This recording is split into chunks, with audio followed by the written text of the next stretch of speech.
What is fantasy? Welcome to Philosopher's Corner. I'm John. What is fantasy?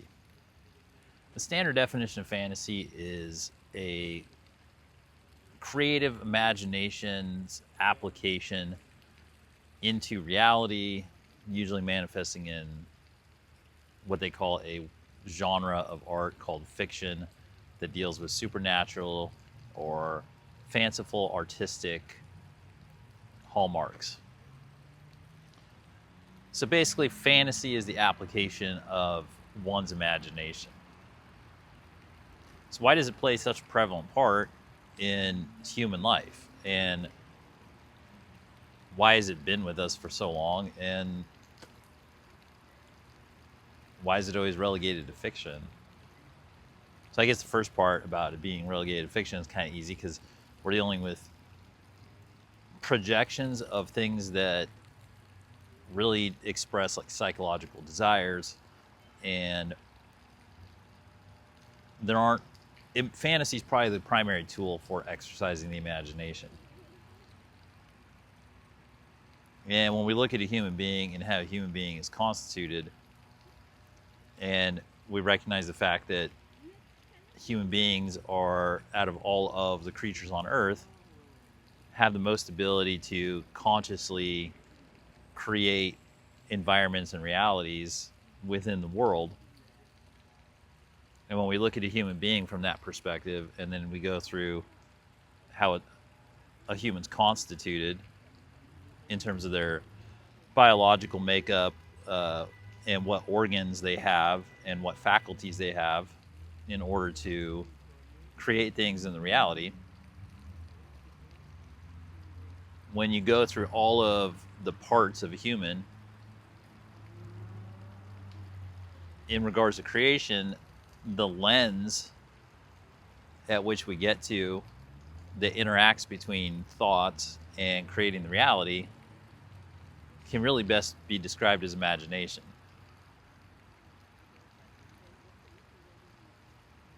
And expressing imagination and bringing imagination into the world as a focused tool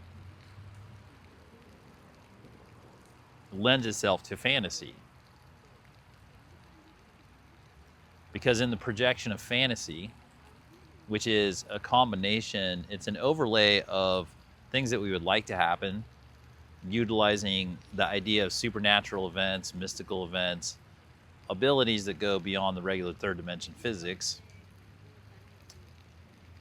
The imagination overlays these psychological needs and wishes and desires onto the third dimensional reality.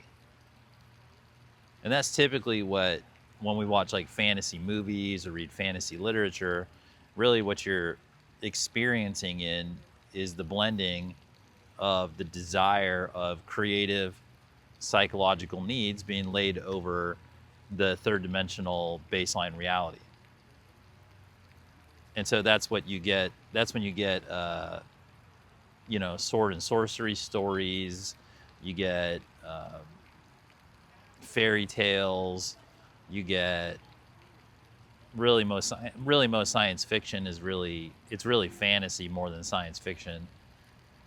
Science fiction is sort of an attempt to put into really practical technological terms a fantasy. Right? Like Jedi, like Star Wars is really a fantasy picture because there's no basis in reality for human beings or other beings being able to go around and telekinetically choke people out or, do any of the Jedi stuff the Jedis do. Those are all supernatural abilities, So that actually makes it fantasy. It's not really science fiction. Now, fantasy is an integral part to the evolution of the human species. Because for all the things that we fantasize about that may not actually be possible ever, there are a significant portion of things that people fantasize about that are in fact latent abilities of human beings that are either suppressed or ignored or outright denied. And those abilities are also expressed in fantasy, and they're safely expressed in fantasy, and they're free from critique in fantasy. So in terms of the development of these skill sets and the development of the ability to have vision on the supernatural world, which does exist and has been scientifically documented and verified a million different ways. And remember, according to the scientific method, for a thing to exist, all you have to do is document its existence one time. That's all that is required by science to say, oh, the supernatural world exists. All you have to do is get a ghost on film once. All you have to do is get a spectrometer reading of a ghost once. All you have to do is get a UFO on tape once. Well, all of those things have occurred many, many times over at this point. So science itself has proven that the supernatural world does in fact exist. That's not in dispute. The only people who dispute that are ignorant people or people who have cottage industries based around the supernatural not existing. It's been well documented for millennia, really. And so fantasy allows us to rise above essentially just scientific critique and project into a world a whole bunch of different things, like a full spectrum of potentiality. And we can really stack it out with a whole bunch of stuff. Now, of course, in fantasy, it doesn't mean that everything they're putting into a fantasy is a real ability or a real thing that can occur or whatever. But it is saying that many of the things that are put in there that we think aren't actually are. So right off the bat, that explains the utility of fantasy in the human species and why it's been around for so long. It's literally in every single culture to ever exist. It doesn't matter if you're an Aboriginal tribesman 5,000 years ago or you're a first world, moviegoer today. Everybody has fantasy. Fantasy stories are the ones that really last because they express universal human psychological needs and desires. And human psychological needs and desires are, in fact, universal. Even the most eccentric, eclectic, bespoke fantasies of like the most particular people, at their core, are still universal. They're all some variation on, sex, food, success, creation, fulfillment, closure, sense of worth, self-awareness. Like they're all universal. They're all universal human needs. And that's why fantasy always resonates. And that's why fairy tales from 500 years ago still exist today, because they directly address universal human psychological needs. And that's why, when you travel cultures, especially when you travel cultures that have actual ancient history to them, millennia worth of history, they will have tales that survive 500 generations or whatever. And it's because when something resonates through even just a few generations, the only way that something resonates for more than a few generations is because it's resonating with universal human needs. And humans, as they're generated generation after generation, at their core have the same hardware. And fantasy is kind of like the software. Like fantasy is where the hardware of what's going on in the human mind, and when you like break down all the stuff with like, third eye and crown chakra and all this other stuff, when you go in with the context that it's all set up because humans are creator gods, and when they turn it on, they can project through their skull into the reality things that they desire to happen, then you realize the important software position that fantasy has. Because fantasy gives you a spot where you can collect the data from the real world, you can get in touch with yourself and determine what your fantasies, like what your psychological needs are, what your mental needs are, all those things, in coordination with universal frequency, aka God, and then put it in an overlay to your own personal environment that you happen to be existing in. And it gives you a space where you can do that internally without projecting it out first.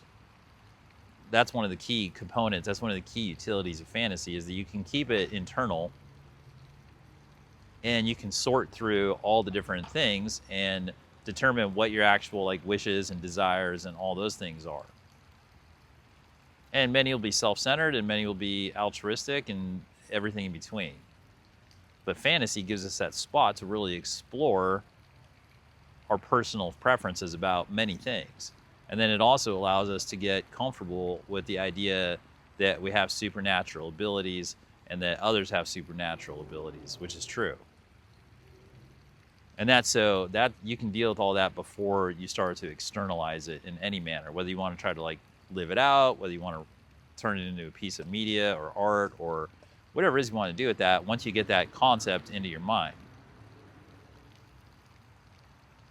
Ancient anthropologists have studied the daily time cycles of hunter-gatherers. And they came to a conclusion, and this is before humans formed villages, they came to a conclusion that in a given like work week, the process of finding food and shelter and all the other things they did only occupied about 20 to 25 hours per week of what they were doing. And they said that what they were doing the vast majority of the rest of the time was entertaining themselves. That's what an integral part of the human condition, entertainment, is. And it's because we're creator gods and we need to fill our heads with new ideas and new concepts and constantly be aware of our environment so we know how to alchemize the environment to create new ones. So the majority of their time was not spent hunting and gathering or fighting off wild animals or anything, because they would basically just find some, duck into a cave, find some high trees, find some safe areas, find water and food for the day and stick around for a bit based on weather. And then basically it was story time. They just have to sit around and like figure out how to entertain themselves, which means that their brain was operating essentially the same as ours, right? So the evolutionary aspects of it, it's not necessarily that our hardware got better. It's just that the collective experiences throughout the timeline created it so that now we have access to a library of experiences in our DNA that are vast. And they're great for entertainment. And guess what? They're perfect fodder for fantasy. And fantasy is that spot where we can start to make good use of all of this DNA library of experience that everybody has, because now we're this deep into the evolution of the species. And now it's essential for us to use fantasy to try to create a better future. Because at this particular moment in time, everyone can see that like basically human history books are nothing but a catalog of ineffectual wars. They kill a lot of people, but they don't actually affect any real change. The wars have been going on, according to human history books, nonstop for close to 10 millennia. And they haven't really changed anything. Which is why we have a need for fantasy, because fantasy is the key to the mental aspect of projecting ourselves out of this particular Earth cycle. And when we can get out of this particular Earth cycle, which is a pointless one, then we can start unlocking these innate supernatural abilities that every human being is born with. And we can project a future that is much more in line with fantasy than with what the history books have been documenting us doing. And so that's really the key utility to fantasy. And fantasy has no limits. Like, fantasy allows us to use all of our capabilities and project whatever we need to